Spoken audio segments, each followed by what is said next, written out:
Hey friends, my name is Nikki.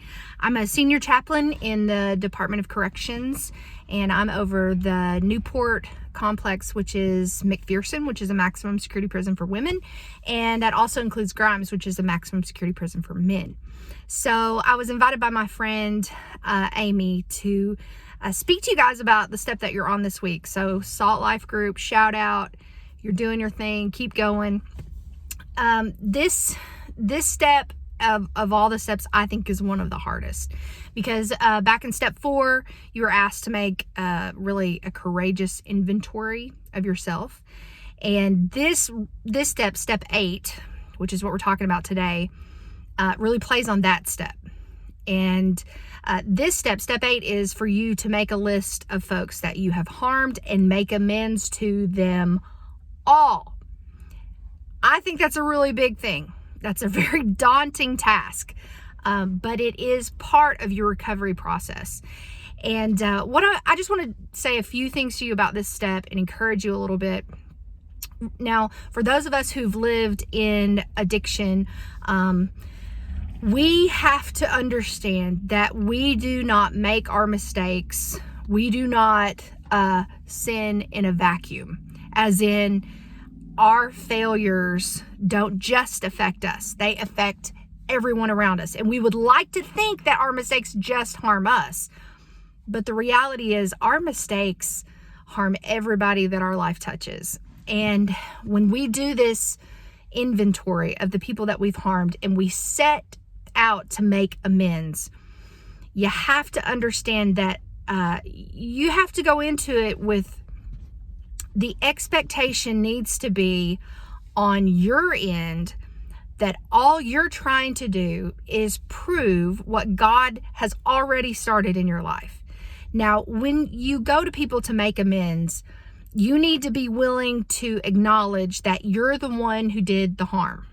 And even if they harmed you, even if I would rather, in a situation where I've made mistakes, I would rather own too much of the problem than not enough, because from my understanding and my experience in life, I can't fix anything that I don't own. So I'd rather go into it and take too much of the blame than not take enough. Something that kind of I've dealt with on the other end. Now, granted, I have my share of addictions and frailties and failures and sins and all those things.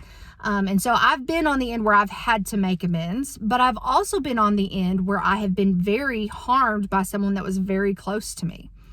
And in that process, I separated myself away from them. And this person hurt me, excuse me, so deeply after basically over 20-year friendship. And I had to cut it off completely for my emotional well-being. Well, that person came back to me like a year later, after this horrendous deception, and asked to make amends for their recovery, for their process.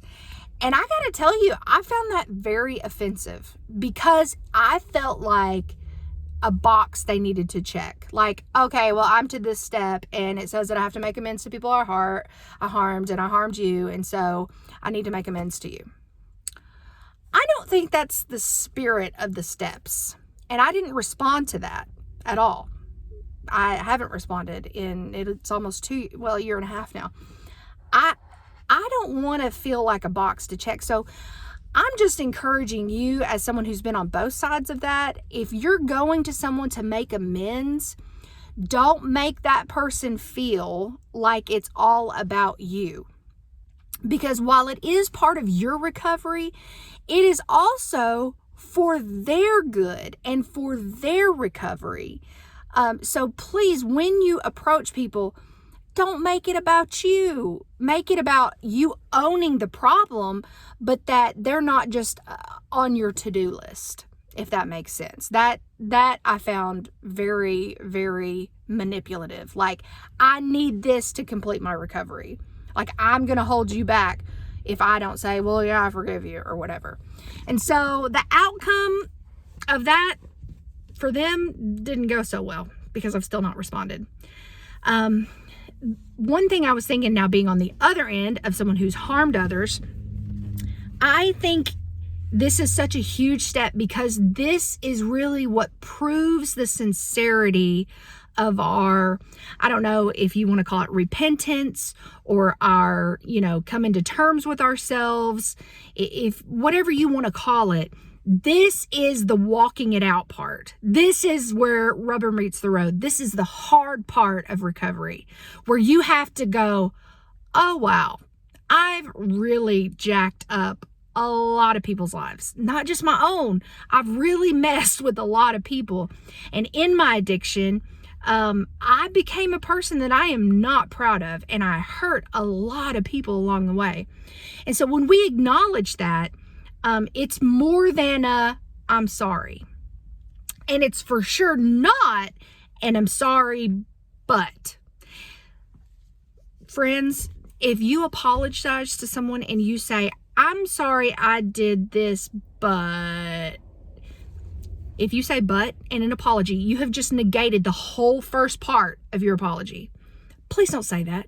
Please don't do that to yourself. Because I'm telling you, as someone on the other end, you hear but and you go, you're sorry, but? Or you're just sorry. Like, end of sentence, period. I'm sorry. It's also more meaningful when you're apologizing if you list specific actions that you're taking ownership of. So for instance, if you have wronged somebody in a specific way, rather than just saying, I'm sorry for all the things I did to you, that doesn't help me know that you owned the parts that really, really hurt me. I'm sorry I used you in this way. I'm sorry I stole from you. I'm sorry that I manipulated that situation. I'm sorry, whatever. But then make it the end. Don't put a but. Even if there is a but. Even if there is a but that says, but you did this. Just don't say it, man. That's not the time. Now, as far as the making amends, this has to be situational. If you owe somebody money, making amends means you start paying that back. Because it's a lot easier to say, I'm sorry. Will you please forgive me? And I'm real sorry I stole that money from you. The end. Rather than, I know that I stole your jewelry and I pawned it and I can't get that jewelry back, but I can get the estimated value of it. And no, I don't have $1,000 on me, and I'll probably never have $1,000 on me, but I am going to start paying you $100 a month until my debt is paid off, because that's how serious I am about my recovery, and that's how serious I am about my sobriety. Because friends, what's going to keep you sober is remembering how much your addiction cost you and the people that you love. You can have that desire for whatever substance, relationship, whatever your thing is. You can have lots of desires for those things, but when you tell yourself every day how much it costs you, and when it costs you too much, you stop doing it. That's just the reality. It's like the, let's see, good old Dr. Phil says, people do what they want to do until it stops working for them. And for some of you, you're never going back, man. You have lived hard, you're done, you're tired, you can't do this anymore, and you're done. But for some of you, you keep that door open in the back of your mind that just, if this doesn't work out, I've recovered before. But the reality is, friends, listen, you can't afford it. Not one more day, not one more hit, nothing. You can't afford it. It costs you too much. And you've got to stay connected to the cost of it. And this making amends is what's going to help you remember the cost. Like, oh, wow. And it's not just that I had to go and apologize to people. It's, I am literally paying debts. Literally paying debts. And the Bible's very clear about that. You can find all kind of scriptures about paying, give unto Caesar what is Caesar's, and pay your debts. And Jesus is very clear, man. You take something, then you owe people stuff. And you need to pay for what you take. Sometimes it's not a monetary thing.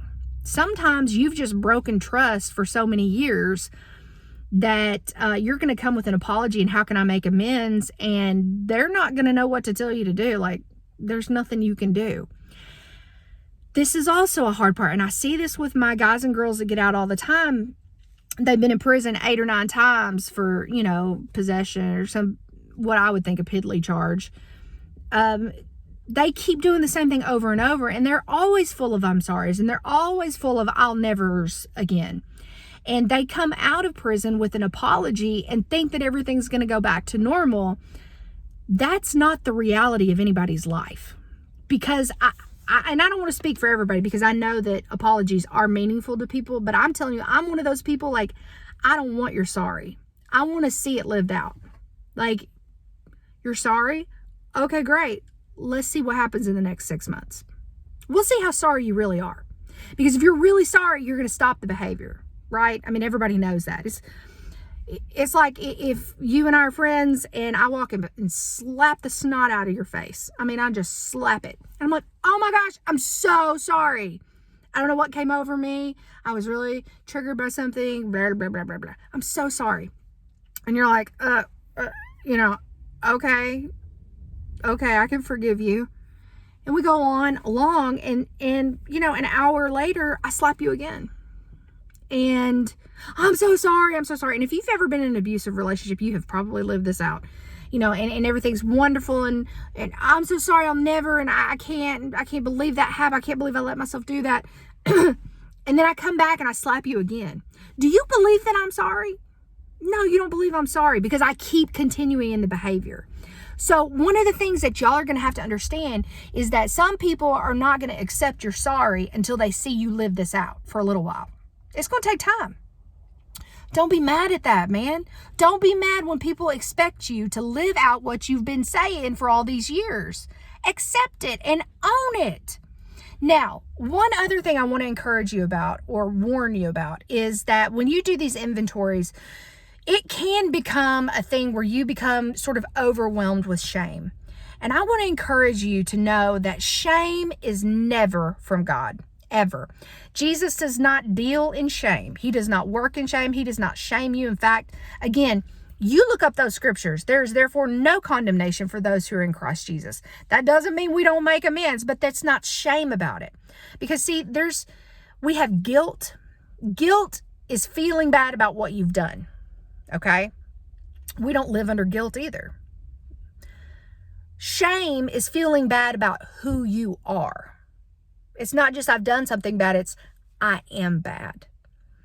That's not what the Bible teaches us either. Conviction, for those of us who are believers in Jesus, conviction is the thing that says, I've done something wrong and I need to fix it, because it's all about restoration. So conviction doesn't push us down. In fact, it grabs our attention and says, something's wrong, something's not right, and I need to fix it. Or I behaved in a way that is not becoming of myself, is not representative of who Jesus is, and I need to fix it. And so the goal is restoration, to lift you up. Guilt and shame are to push you down. It's all about repression, right? And where conviction, restoration. Guilt and shame, repression, keeping you down.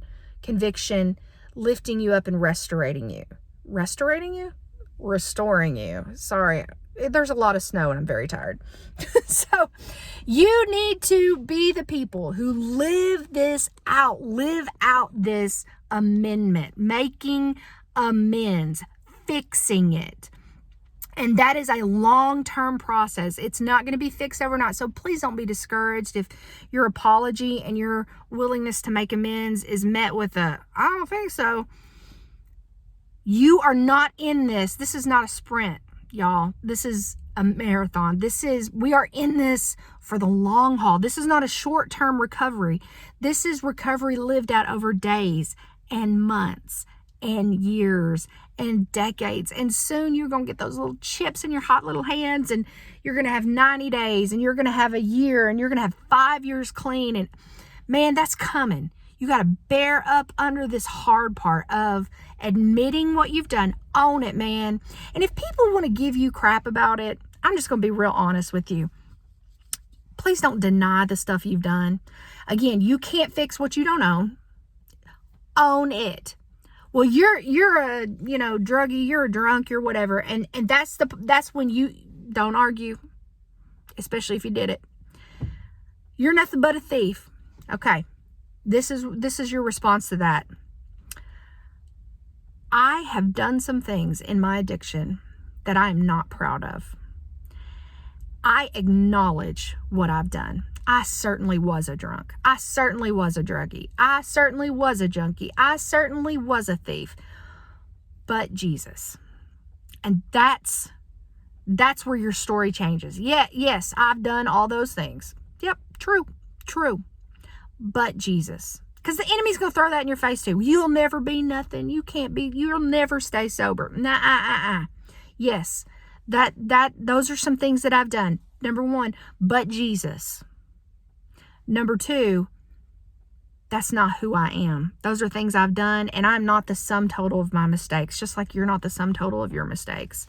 Yes, I've done those things, but Jesus stepped in and he paid the price, and he rescued and redeemed me, and he's teaching me how to live an honest and transparent, sober life. And that's the best thing that could have ever happened to me. So that, yes, those are things that I've done, but that's not who I am.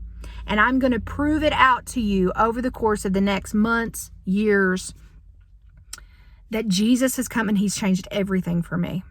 He bore the price of my sin, my failure, my mistake, and he showed me and really has set me on a new path that I don't have to live like that anymore. That's not who I am. That's stuff I've done, but that's not who I am.